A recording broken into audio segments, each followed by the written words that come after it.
নমস্কার, সবাই কেমন আছো? আমি হাজির হয়ে গেছি আজকে মায়ের একটা পুজোর ভিডিও নিয়ে। আজ হলো পৌষ অমাবস্যা, তাই বাড়িতে মায়ের ছোট করে তো পুজো করতেই হয়। আগেরবারের মতো এবার আর সেইভাবে কোনো আয়োজন করিনি। ফ্রিজে ফল এবং চালের নৈবেদ্য আর মাকে একটু সন্দেশ মিষ্টি দিলাম। আজকে আবার বাড়িতে আমাদের কেউ নেই, মা, ঠাম্মি, কাকিমারা সবাই চলে গেছে ঠাম্মির একটা বোনের বাড়ি ঘুরতে।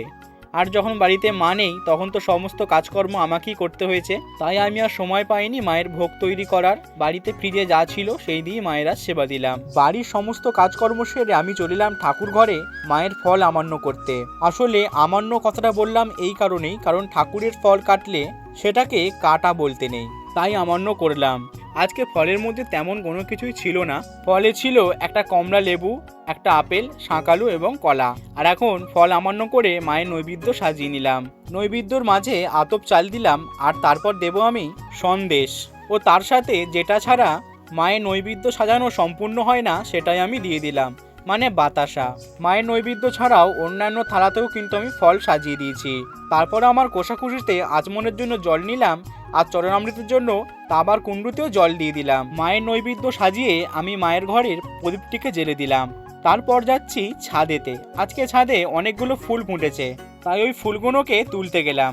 একটা গাছে চন্দন জবা এবং আরেকটা গাছে দুটো লক্ষ্মী জবা আর একটি গোলাপি জবা তুললাম। সাথে আবার এই কসমস ফুলের গাছটাতে অনেক ফুল হয়েছে, সেখান থেকে সব ফুলগুলো তুলে নিলাম।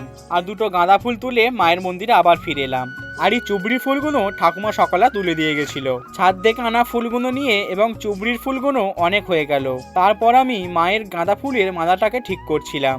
আজকে জবার মালা কিন্তু আমি আনিনি, কারণটা হলো এটাই, জবার মালা ছিল কিন্তু আমার মনে লাগেনি, তাই আমি গাঁদার মালা কিনে নিয়েছিলাম। আর এখন আমি বসে পড়েছি হোমের জন্য বেলপাতা ও জগডুম্বুর 28টা গুনে রাখতে। যেহেতু আজ অমাবস্যা তাই মায়ের হোম করতে হবে, তাই আগে থাকতে 28টা জগডুম্বুর এবং 28টা বেলপাতা গুনে রাখলেই খুব ভালো। মায়ের মালাটা পরিয়ে দিলাম, আর আজকে মাকে গাঁদা ফুলের মালা পরে বেশ ভালোই দেখতে লাগছে।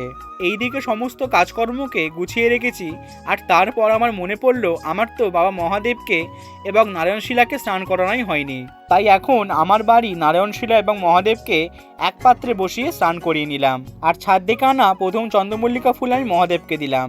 তারপর চন্দন সহযোগে নারায়ণকে আমি তুলসী পত্র নিবেদন করলাম। আর এখন বসে পড়েছি আমি ধুনোর আগুন করতে। আর এই ধুনো কিন্তু আমি যখন তখনই মায়ের মন্দিরে দিই। মন্দিরে যতই সুগন্ধি ধূপ জ্বালি না কেন, ধুনোর গন্ধ হচ্ছে আলাদাই একটা গন্ধ। প্রায় ঘন্টাখানেক লাগলো আমার সবকিছু চারিদিকে গুছিয়ে পুজোয় বসতে। চলো এখন আমি আপন মনে মায়ের পুজো করতে থাকি। আমি তো মন্ত্রতন্ত্র কিছুই জানি না, পুজোর আসনে বসে মনে যা ভাবভক্তি আসে মাকে সেইভাবেই পুজো করে থাকি। মাকে ডাকার মতন বা মাকে ধরে রাখার মতন কোনো সাধ্যই আমার মধ্যে নেই। মায়ের পুজো শেষ করে আমি বসে পড়েছি এখন মায়ের হোমে। বেশ কিছুক্ষণ ধরে মায়ের হোম যজ্ঞ আমি এইভাবেই করলাম। আসলে হোমটা আমি প্রতিবারই রাত্রেই করি, কিন্তু এই শীতকাল কে আসবে, কেই বা জোগাড় দেবে, সেই জন্য আমি দিনের বেলাতেই হোমটা করে নিলাম। তো চলো আজকের ভিডিওটি এই পর্যন্তই রইল। দেখা হবে আবারও নতুন কোন একটি ভিডিওতে। জয় মা ভবতারিণী, জয় মা তারা।